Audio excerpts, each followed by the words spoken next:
Michelle, the other big reversal this week was the president's pulling back the tariffs on Canada and Mexico. So what happened? I mean, this was a whipsaw of a week when it comes to tariffs. We started Monday morning with the president announcing that these tariffs would be imposed after he'd already announced a 1-month delay. And then he had delayed them again by the end of the week. I think the biggest thing is that the reasons for why he's imposing these tariffs keeps shifting.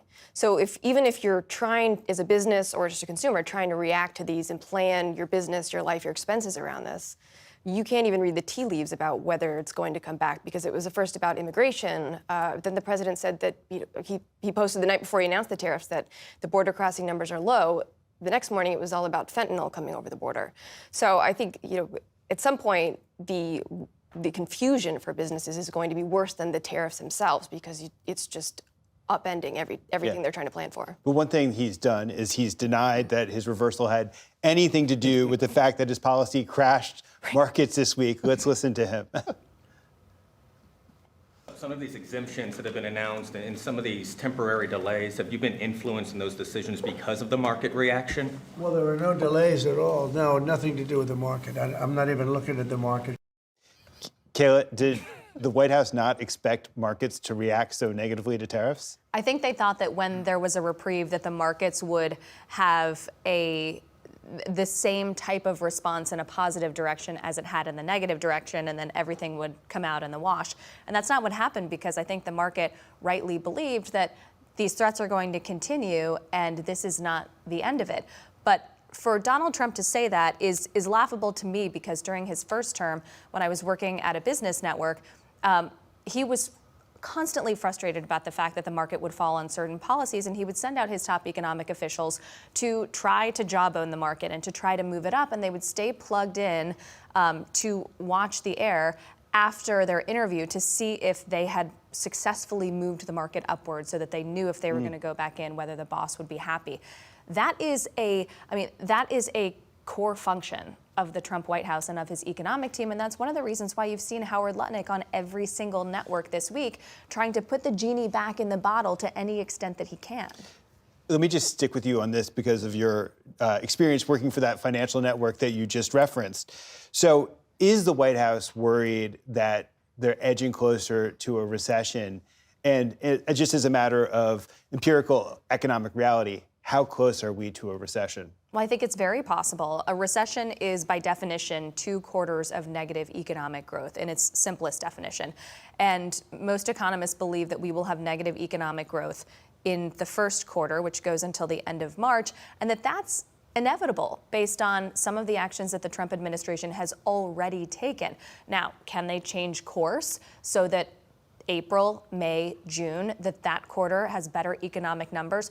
Perhaps, but it's also expected that some of those federal job cuts are going to show up in the April and May jobs numbers. We've already seen manufacturers say that they're not investing as much because of the uncertainty over tariffs.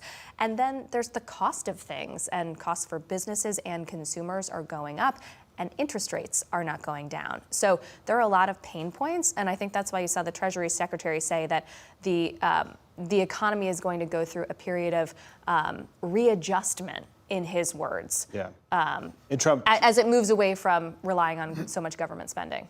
Yeah. And Trump hinted at some of that in his speech to the joint session earlier in the week. So, Eugene, just stepping back and looking at everything that we're talking about, the whiplash on tariffs, the way that some of our closest allies have responded to us, the fact that we're on potentially the brink of a recession, this rift with Musk, is this the end of, to use like the worst cliche, the honeymoon period? I know we use that in Playbook today. I apologize on our behalf. Sorry. I will flog you and you can flog me afterwards. Yes, it's our fault. We'll take it. I possibly, right? Yeah. I think at the end of the day, there was a period of time where it just seemed like Donald Trump was able to just power through, right, everything. And you had Democrats not knowing what to do. They still kind of don't know how to react, as we saw this week. You had Republicans just bowing down and really not even letting him know they were frustrated with certain things.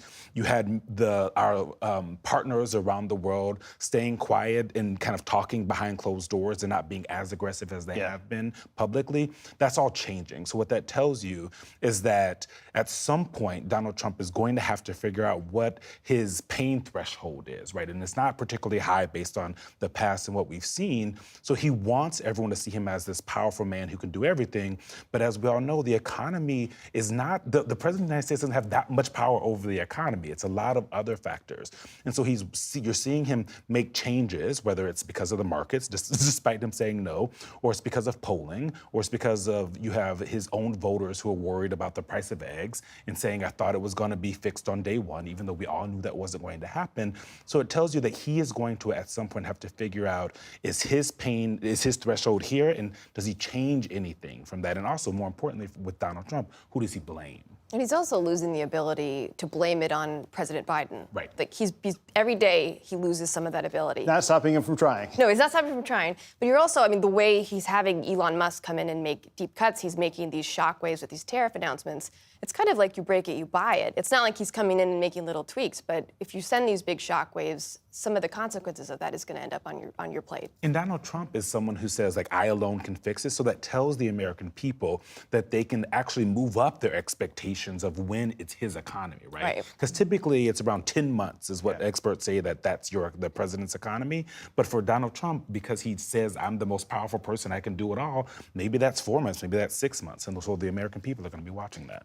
I want to just talk about a few events which may have slipped under the radar this week, but seem pretty darn significant to me. So Donald Trump signed an executive order stripping lawyers at the firm Perkins Coie, which had represented Hillary Clinton in 2016, of their security clearances and other privileges, which follows a similar executive order which he signed stripping those same privileges of Covington Burling, who'd worked pro bono with Jack Smith. Then earlier today, the administration stopped a huge number of grants and funds that were going to Columbia University to punish them. Dan, I just want, what's the pattern? What are we seeing when we see all these things lined up together? Well, I mean, we're seeing what he promised, which is retribution and some measure of revenge against the people that he thinks did him wrong over the last 4 years. They've been quite systematic about that. They've done it through the whole Justice Department in a variety of ways, and now they've broadened it out into the private sector, if you will, and into the universities. I don't think there's any doubt that Columbia is not the last university that's going to see funds stripped from them. I think many, particularly elite universities, feel that they are on notice. He's done things to try to rein in the press or to target the press, as we know, particularly the things that have gone on with the press pool. And all of this is part of his effort to dominate everything about the federal government and to accrue as much power in his hands as he can. I mean, Musk has gotten all of the attention, and for a lot of good reasons, because it's been so, out front. But another aspect of what this administration came in with the intention of doing is, as they've said, deconstruct the administrative state. So there is a part of what Musk is doing, which is to, cut government. But there's another aspect of this, which is to bring government in all its forms under his control, whether it's to disregard Congress in terms of how the money is spent, whether it is to take power from independent agencies, a court case that that could go either way as this plays out. So there's just a lot that's happening, and I think that it was quite notable what he did to the two law firms this week in particular. I think it's maybe fair to ask, in the face of this retribution tour, where are the congressional Democrats? Well, they are trying. They unveiled this video after Trump's address to the joint session of Congress this week.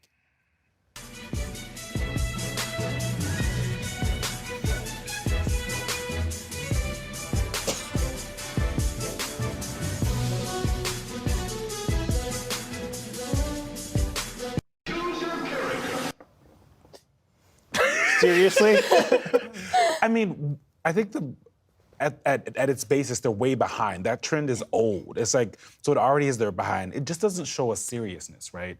It shows that they are trying to do the viral thing, but you also do that by just being yourselves. And none of them look like they were being themselves in those moments. And I think what you're hearing from Democratic voters, and we've heard for a long time, is that they want them to be fighters. I don't know if they wanted them to look like fighters like that, but they wanted them to be tussling with Donald Trump and doing something. And I think the idea that you're going to do that by kind of making little short videos is But there's not wrong. agreement over that. I mean, there's also a sect of the Democratic Party who believes that some pain needs to be felt for the voters to want to choose something different in the midterms. And they think that things need to get bad enough and they don't need to be softening some of these blows, and that the voters need to understand what they voted for to a visceral point where then they need to choose change. And that's something that even James Carville has said.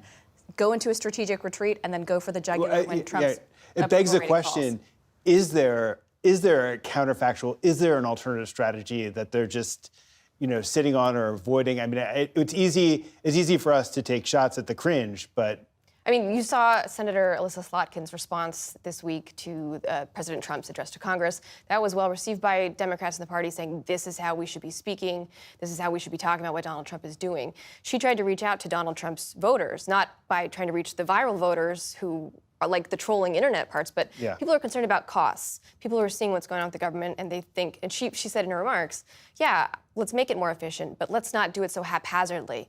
She's speaking to the confusion that's out there in the American people, and that was a message that you see some Democrats starting to cue in. Unfortunately, we need to leave it there for now. Thanks to our panelists and our viewers for joining us.